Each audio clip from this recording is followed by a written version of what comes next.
Good morning सभी student.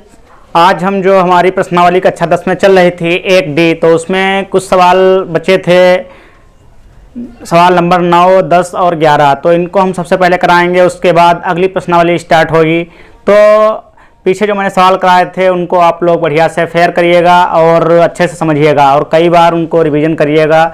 और जो आप लोगों के पास बुक्स हो अन्य कोई, तो उसके भी सवाल कराए जाएंगे धीरे धीरे आगे, अच्छे से आप लोग समझिएगा।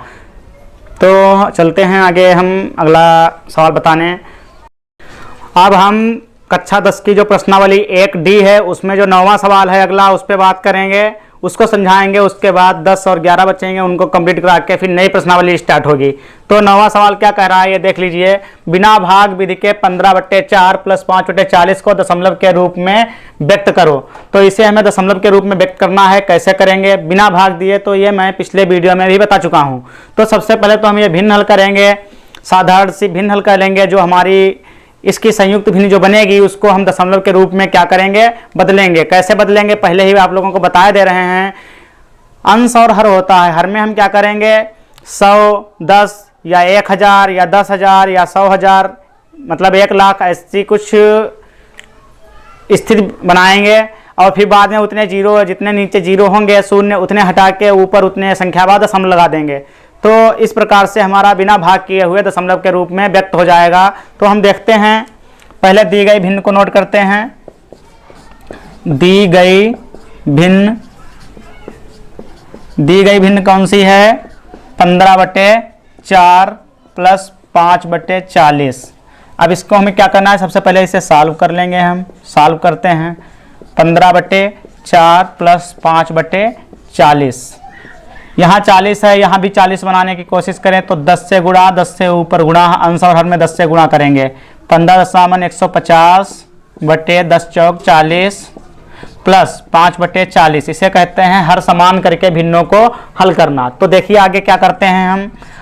हर में क्या है 40 है, तो हर में 40 हम लिखते हैं। और फिर हम ऊपर जुड़े तो जोड़ो, घटे तो घटाओ। 150 में 5 जो है जुड़ेंगे तो क्या आएगा, 155 आ जाएगा। तो हमारी भिन्न बन गई 155/40।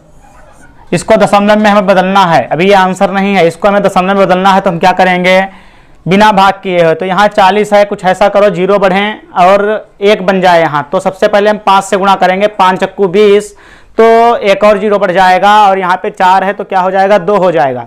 तो हम अंश और हर में 5 से गुणा करते हैं। 155 × 5/40 × 5, 55 25 के 5 हासिल लगा 2, 55 25 2 27 के 7 हासिल लगा 2, 5 × 5 2 7, 775/5 × 20, आगे एक जीरो, तो 775/200 आ गया। अब इसे लिखते हैं हम 775/200।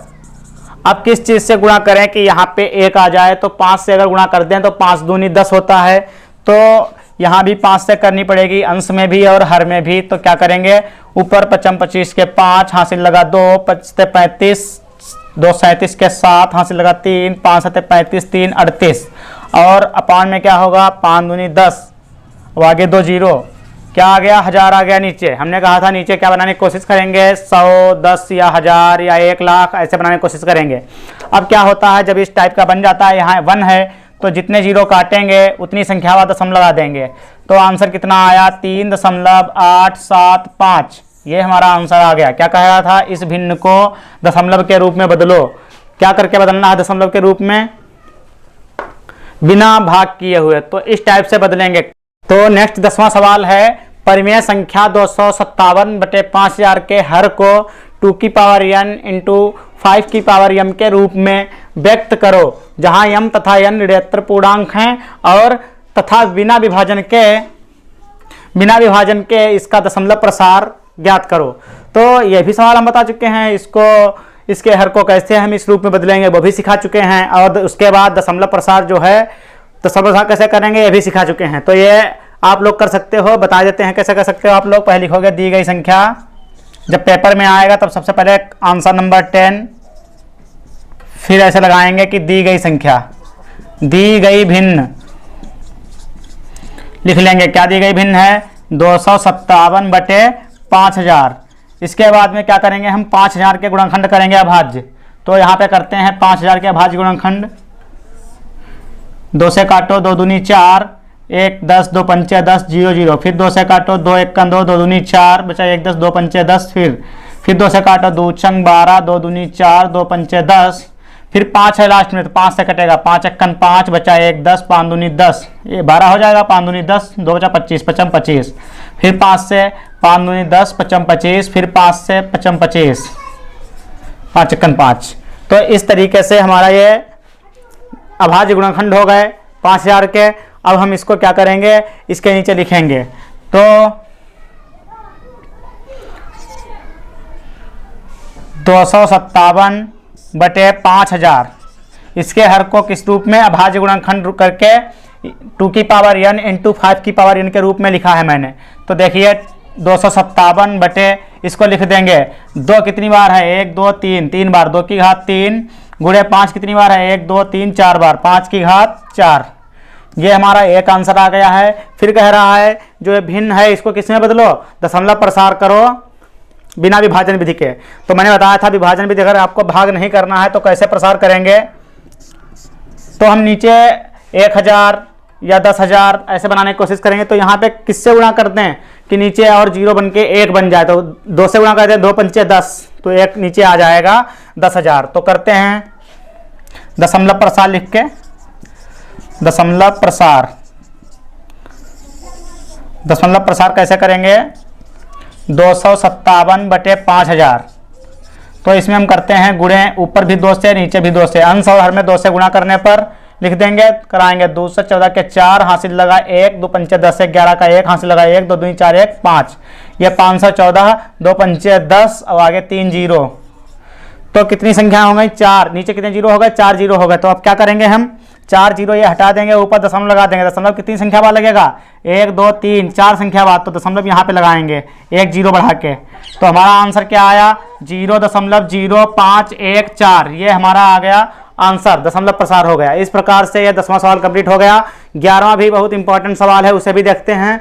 उसके बाद 11वें सवाल के बाद प्रश्नावली समाप्त हो जाएगी। तो देखिए 11वां सवाल क्या है, अगला 11वां देखते हैं। अब हम 11वां सवाल बताने जा रहे हैं जो कि फर्स्ट डी का अंतिम सवाल है। इसके बाद अगली प्रश्नावली चालू होगी।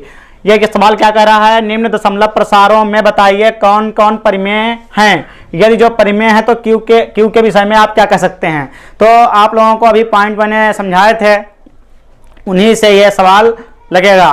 तो इसमें कैसे लगाएंगे हम, एक बात याद रखिए, परिमेय अगर संख्या है तो उसे हम P/Q के रूप में लिख सकते हैं। और Q को हम परिभाषित भी फिर कर सकते हैं कि Q 2 प्रकार से हो सकता है। एक होता है 2 की पावर m इंटू 5 की पावर n के रूप का लिख सकते हैं, एक हम इस प्रकार से नहीं लिख सकते हैं। तो देखिएगा, पहले हम पता लगाते हैं कौन कौन सी परिमेय हैं, कौन कौन सी अपरिमेय हैं। तो पहले एक बात ध्यान कर लीजिए आप लोग, जो संख्या परिमेय होगी उसमें या तो वो शांत होगी या अशांत होगी। यदि वो शांत होगी तब भी परिमेय होगी, अगर अशांत होगी तब परिमेय होगी जब उसमें जो पद हो रिपीट कर रहे हों। अगर जो टर्म उसके हैं रिपीट नहीं कर रहे हैं और अशांत है तो वो अपरिमेय होगी। तो आइए देखते हैं हम पहला सवाल लेके कि इसमें क्या है। पहला है नंबर 1, 43.123456789। यहाँ कैसा है प्रसार, ये शांत प्रसार है। यहाँ लिख देंगे, अतः इसका प्रसार कैसा है, शांत है। जब प्रसार शांत हो तो वह कैसी होगी, परिमेय होगी। अतः संख्या परिमेय है, संख्या परिमेय है। अब यह तो परिमेय निकल आई क्योंकि यह शांत है तो परिमेय ही होगी। अब अशांत भी परिमेय होती है, लेकिन वो कब होती है, जब उसके जो नंबर हैं वो रिपीट करें बार बार, तो वो अशांत वाली भी परिमेय हो जाती है। जब रिपीट नहीं करते हैं, पता ही नहीं आगे क्या आएगा, फिर अगला उसके बाद क्या आएगा, कुछ निश्चित ही नहीं है, तो वो परिमेय हो जाती है। इसमें निश्चित है, यहाँ तक पहुँचे हैं हम 9 तक। और यह कैसा है, शांत दशमलव प्रसार है। जब यह शांत दशमलव प्रसार है तो क्या करेंगे हम, ये तो क्लियर हो गया कि ये परिमेय संख्या है। अब P/Q के रूप में हम क्या कह सकते हैं। अब आप लोग जानते हैं जब कोई संख्या परिमेय अगर शांत दशमलव प्रसार की है, शांत आवर्ती प्रसार की है, तो उसमें क्या होता है कि Q को हम 2 की पावर n इंटू 5 की पावर m के रूप में लिख सकते हैं। नीचे लिख देंगे अतः इसे P अपान Q के रूप में लिख सकते हैं,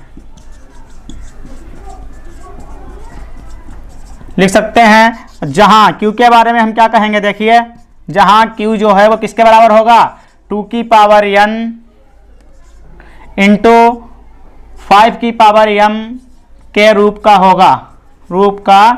होगा। सभी में इतना ही बताना है। अगर जो संख्या अपरिमेय निकले उसमें नहीं बताना है, क्योंकि वो अपरिमेय ही होगी, उसको P अपान Q के रूप में लिख ही नहीं पाएंगे, तो हम Q के विषय में क्या कहेंगे। तो अब नेक्स्ट देखते हैं, इसको आप लोग नोट कर लीजिएगा वीडियो स्टॉप करके। अब अगली देखते हैं, दूसरी क्या है।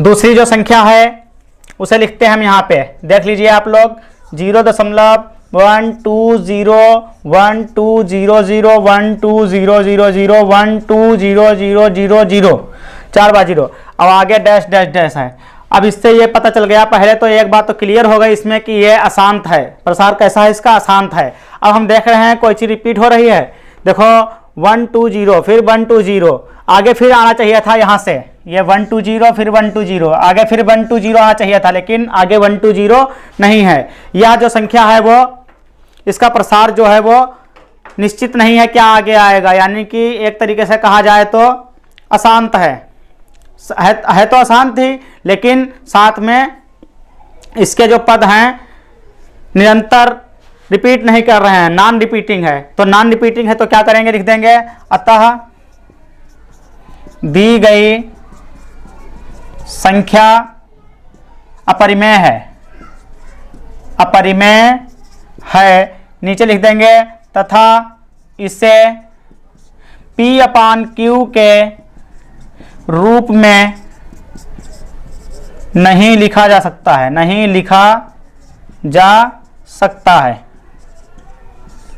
यह लिख देंगे और कंप्लीट हो जाएगा। तो ये तो अपरिमेय निकली, तो इसमें हम Q के विषय में कुछ नहीं कह सकते हैं। अब नेक्स्ट देखते हैं तीसरा सवाल क्या कह रहा है, उसको भी समझ लीजिए आप लोग। और कभी भी ऐसे और सवाल मिलते हैं इसी प्रकार से सभी को लगाएंगे। तीसरा देख लीजिए, तीसरा है 43.12345678 ऊपर ये लाइनिंग है, इसे बार कहते हैं। तो इसका मतलब होता है जितनी संख्याओं पर यह लगा है, ये चिन्ह जो है जितनी संख्याओं पर लगा है समझ लो उतनी फिर आएंगी, पुनः रिपीट करेंगी। तो 1 2 3 4 5 6 7 8 9 फिर यहां से स्टार्ट हो जाएगी 1 2 3 4 5 6 7 8 9 फिर चालू हो जाएगी 1 2 3 4 5 6 7 8 9। तो यहां तक बार बार रिपीट होगी, इसका मतलब होता है ये। तो ये लाइन जितने संख्या पर मिले समझ जाओ ये संख्या क्या होंगी, बार बार रिपीट होंगी। अगर रिपीट हो रही है तो ये रिपीटिंग नंबर है और साथ में कैसा है, अशांत है। तो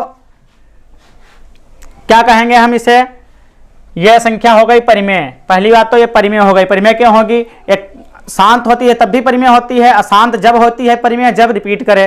तो ये रिपीट बार बार कर रही है, कुछ दशमलव के बाद की जो संख्याएं हैं तो वो रिपीट कर रही हैं बार बार, तो ये क्या हो जाएगी, परिमेय संख्या हो जाएगी। तो यहां पे लिखेंगे दी गई संख्या कैसी है, अशांत दशमलव प्रसार की है, अशांत आवर्ती है, अशांत आवर्ती तथा रिपीटिंग, यानी कि आवर्ती तो लिख ही दिया, अशांत आवर्ती तथा रिपीटिंग है। इसको कह देंगे हम, जैसे रिपीटिंग ना लिखो तब भी ऐसे लिख दो, दी गई संख्या अशांत आवर्ती है अतः यह परिमेय है। क्या है, परिमेय है। अब इसे P अपान Q के रूप में हम लिख सकते हैं, तो लिख देंगे इसे P अपान Q के रूप में लिखा जा सकता है, रूप में लिखा जा सकता है, लिखा जा सकता है। जहां आगे लिख देंगे, जहां Q क्या होगा, क्या बराबर होगा 2 की पावर n इंटू 5 की पावर m के रूप का, नहीं होगा। क्यों नहीं होगा, क्योंकि अशांत वालों को हम, जो अशांत प्रसार की होती हैं उन्हें हम P/Q के रूप में तो लिख सकते हैं, लेकिन जब वो परिमेय हो और Q बराबर नहीं होता है अशांत प्रसार में, जबकि शांत प्रसार में Q जो है वो बराबर होता है किसके, 2n इंटू 5n के रूप में लिखा जा सकता है। तो यहाँ पे लिख देंगे, अतः Q को 2n गुणे 5m के रूप में नहीं लिखा जा सकता, नहीं लिखा जा सकता। तो इस प्रकार से यह प्रश्नावली जो है कंप्लीट हो गई। इसे बार बार देखकर आप लोग इसके जो वीडियोज पढ़े हैं इनको बार बार देखकर अपनी प्रश्नावली बहुत अच्छे से कंप्लीट करिए। तो इसके बाद अब अगली प्रश्नावली चलेगी 1E, वो अगले वीडियो में आप लोगों को मिलेगी। इसके लिए आप लोग अगला वीडियो देखिए 1E प्रश्नावली के लिए, वो भी कंप्लीट अगले वीडियो में होगी। धन्यवाद।